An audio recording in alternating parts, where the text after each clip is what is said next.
Selamat petang, Doktor. Kami ialah pelajar kumpulan 33 daripada HIV Doktor 4 yang menjalankan kajian tentang isu penguasaan bahasa Inggeris adakah yang penting dalam kejayaan.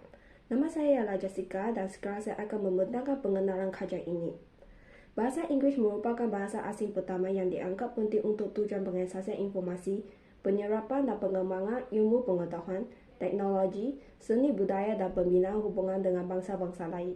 Dari sudut sejarah, asal unsur utama bahasa Inggeris terletak pada bahasa Indo-Eropah.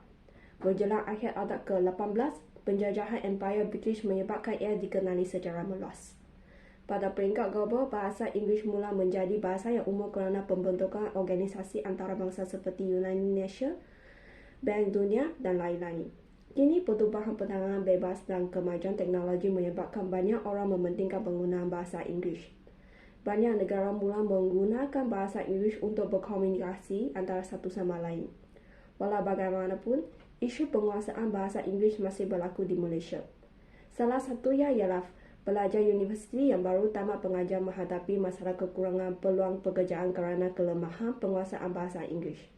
Menurut Dr. Muhammad Shaheen Dashari, terdapat 4.69% daripada 5,23,000 dan 400 kalangan pada tahun 2021 tidak mendapat pekerjaan.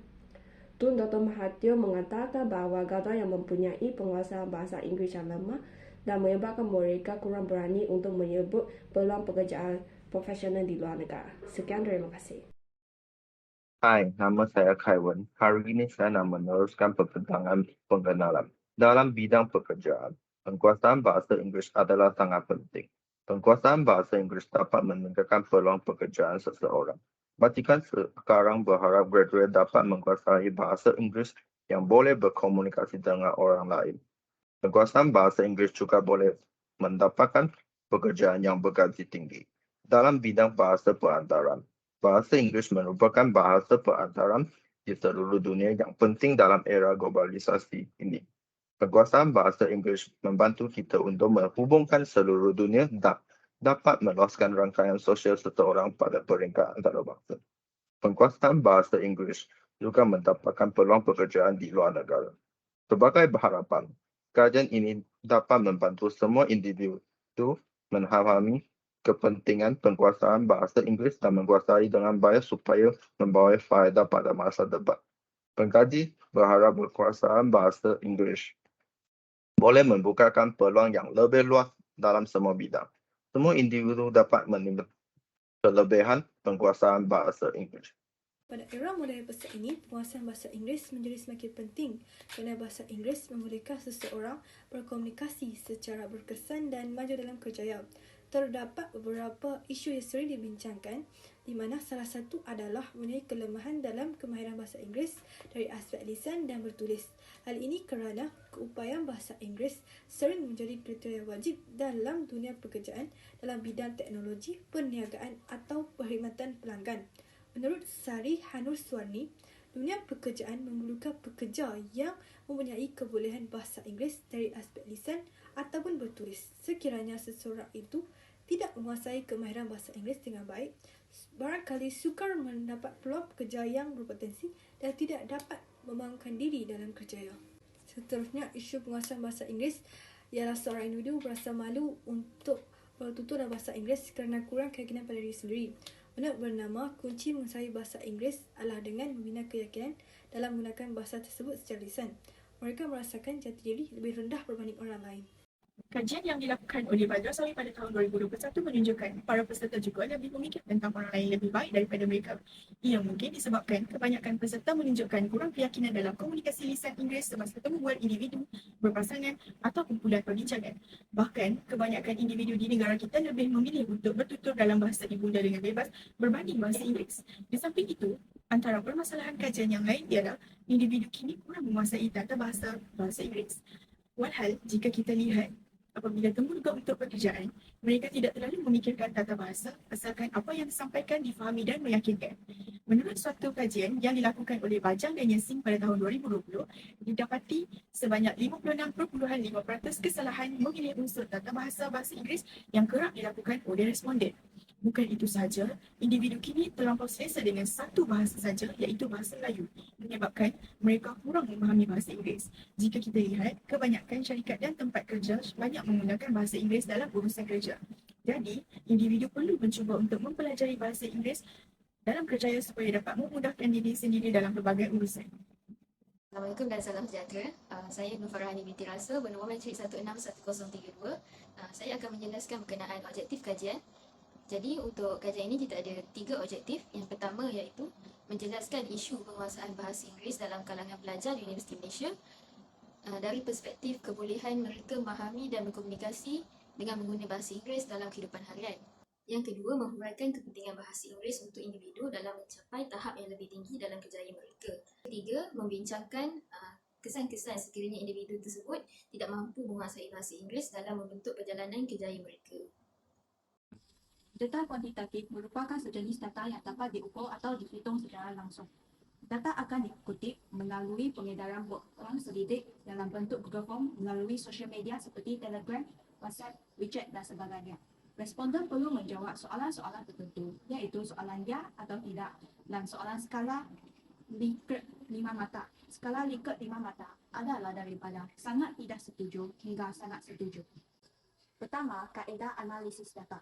Data-data yang dikutip akan dianalisis dan dikira dari segi peratus dan minum.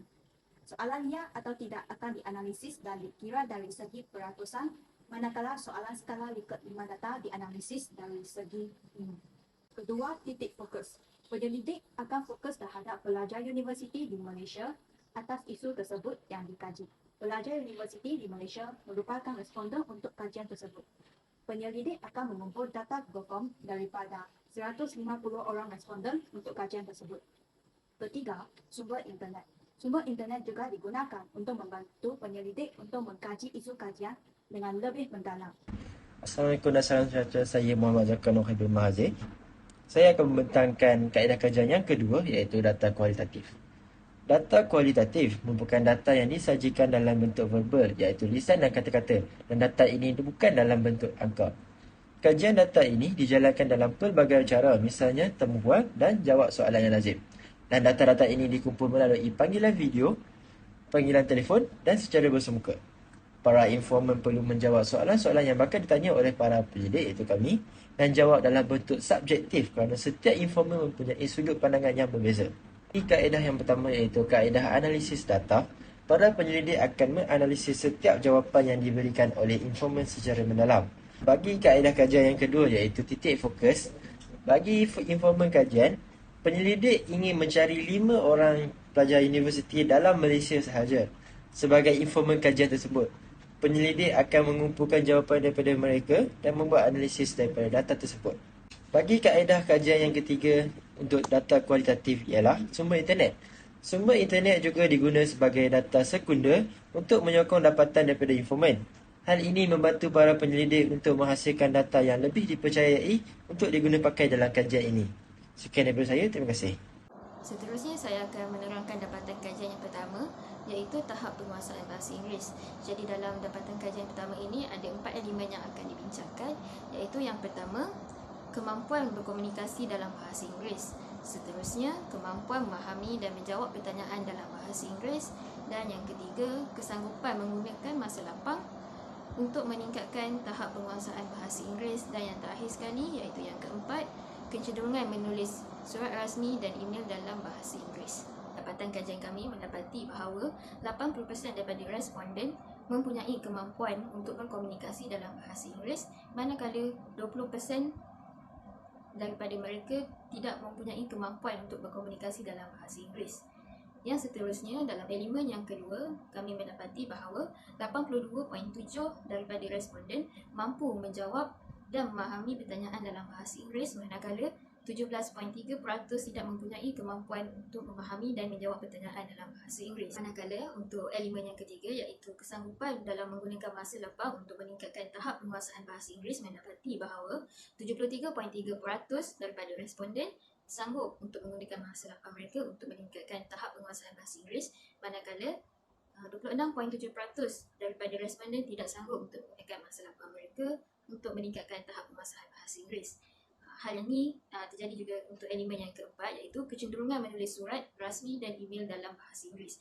Jadi untuk elemen yang keempat ini, dapatan kajian kami mendapati bahawa 69.3 orang, iaitu seramai 104 orang responden menulis surat rasmi dan email dalam bahasa Inggeris, manakala 30.7% iaitu seramai 46 orang memilih untuk tidak menulis surat rasmi dan email dalam bahasa Inggeris.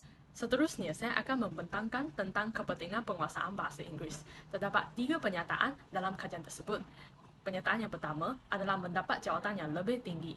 Min telah menunjukkan sebanyak 4.513. Berdasarkan artikel utusan Borneo, bahasa Inggeris telah menjadi sebagai bahasa komunikasi khususnya di syarikat global. Pernyataan yang kedua adalah penguasaan bahasa Inggeris boleh membantu mereka mendapat lebih banyak peluang untuk mengembangkan kerjaya dan bakat. Min menunjukkan sebanyak 4.380. Hal ini demikian kerana bukan sahaja di negara Malaysia yang menggunakan bahasa Inggeris untuk kerjaya, malahan juga di luar negara banyak kerjaya yang menggunakan bahasa Inggeris. Pernyataan yang ketiga adalah bahasa Inggeris boleh menjadi sebagai bahasa komunikasi antarabangsa yang membantu mereka untuk membentuk rangkaian antarabangsa. Min telah menunjukkan sebanyak 4.587. Berdasarkan artikel Kaltara, bahasa Inggeris telah menjadi bahasa komunikasi antarabangsa yang sering kali digunakan ke dalam kerjaya. Seksyen yang seterusnya ialah kesan-kesan atas kegagalan penguasaan bahasa Inggeris. Terdapat 4 kesan. Kesan yang pertama ialah rangkaian sosial menjadi terhad dan mereka tidak dapat meluaskan rangkaian sosial mereka di peringkat antarabangsa. Min telah menunjukkan sebanyak 3.987. Berdasarkan artikel Abbas, bahasa Inggeris telah menjadi bahasa yang sangat penting di era globalisasi kerana ia merupakan bahasa lingua franca. Kesan yang kedua ialah mereka mengalami kesukaran dalam mencari pekerjaan. Min telah menunjukkan sebanyak 4.073. Berdasarkan artikel Khalid, komunikasi dalam bahasa Inggeris menjadi salah satu syarat yang sangat penting di dalam kerjaya yang berkaitan dengan pengurusan. Kesan yang ketiga ialah mengeharkan pencapaian potensi terbaik dalam kerjaya. Mi menunjukkan sebanyak 4.120. Hal ini telah menunjukkan majoriti responden ialah bersetuju atas pernyataan tersebut bahawa mereka menyedari penguasaan bahasa Inggeris adalah membantu mereka untuk meningkatkan potensi mereka. Kesan yang terakhir ialah mereka akan tidak dapat bersaing dalam membentuk perjalanan kerjaya. Mi telah menunjukkan sebanyak 4.300.